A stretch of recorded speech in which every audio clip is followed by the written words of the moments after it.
क्या आप जानते हैं कि जमीन पर एक दिन में 24 घंटे ही क्यों होते हैं? और क्या आपको पता है कि सन 2050 तक हमारी जमीन के साथ क्या होगा? प्लस क्या आपने कभी सोचा है कि हमारे प्लेनेट का टोटल वजन कितना है? आज की इस वीडियो में मैं आपको प्लेनेट अर्थ के मुतालिक ऐसे शॉकिंग फैक्ट्स के बारे में बताऊंगा जो आपने पहले कभी नहीं सुने होंगे। तो शुरू करते हैं अपना काउंटडाउन। दोस्तों, अगर जमीन की साइज की बात की जाए तो ये काफी बड़ी और वसी है। इस पर करोड़ों नहीं बल्कि अरबों लोग रहते हैं। इसके अलावा इस पर जानवर, समुंदर, पहाड़, दरख्त और इस तरह की कई चीजें मौजूद हैं। लेकिन क्या आपने कभी सोचा है कि जमीन का टोटल वजन कितना होगा? वैसे तो जमीन का एग्जैक्ट वजन पता कर पाना तकरीबन नामुमकिन है, लेकिन साइंटिस्ट की एक टीम ने इस पर कंप्लीट रिसर्च की है। इन्होंने बहुत से फार्मूलाज और मेजरमेंट्स का इस्तेमाल करके जमीन का टोटल वेट नापने की कोशिश की और आप बिलीव नहीं करेंगे कि इन साइंटिस्ट के मुताबिक हमारी जमीन का कुल वजन 13 अरब ट्रिलियन टन से भी ज्यादा है। ये वजन इतना ज्यादा है कि मैं और आप तो इसे इमेजिन भी नहीं कर सकते। और 13 अरब ट्रिलियन में आखिर कितने जीरो आते हैं, इन्हें भी गिन पाना बहुत मुश्किल है। ये रियली अनबिलीवेबल है।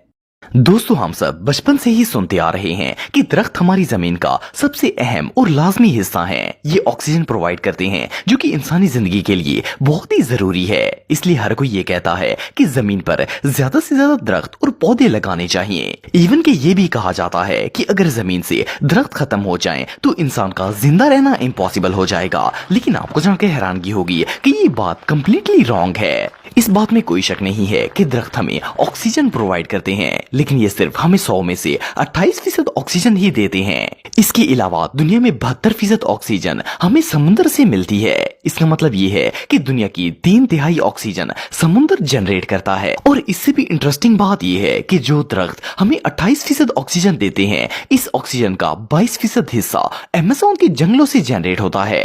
इट मीन्स कि अमेज़न के जंगलों के अलावा दुनिया भर में जितने भी दरख्त मौजूद हैं, वो सारे मिलकर हमें 6% ऑक्सीजन प्रोवाइड करते हैं। ये रियली अनबिलीवेबल है। दोस्तों, ये बात तो हम सब जानते हैं कि एक दिन में 24 घंटे होते हैं और 24 घंटे गुजारने के बाद एक नया दिन शुरू हो जाता है। लेकिन क्या आप जानते हैं कि दिन हमेशा से 24 घंटे का नहीं था। आज से कई हजार साल पहले एक दिन में 21 घंटे ही हुआ करते थे। लेकिन हमारी जमीन में तब्दीलियां आने की वजह से दिन आहिस्ता आहिस्ता बढ़ते गए और अब एक दिन 24 घंटे का होता है। लेकिन अगर जमीन में आने वाली तब्दीलियों की बात की जाए तो इनकी मेन रीजन जलजले और इरप्शंस वगैरह होती हैं। असल में जमीन क्योंकि एक फ्लो में गर्दिश कर रही है और अगर किसी जगह पर जलजला वगैरह आता है तो इसका फ्लो टूट जाता है। और जब ये फ्लो टूटता है तो जमीन की स्पीड कम हो जाती है, जिससे वो सूरज के गिर्द अपना चक्कर मुकम्मल करने में देर लगाती है और इससे वक्त ऑटोमेटिकली बढ़ जाता है।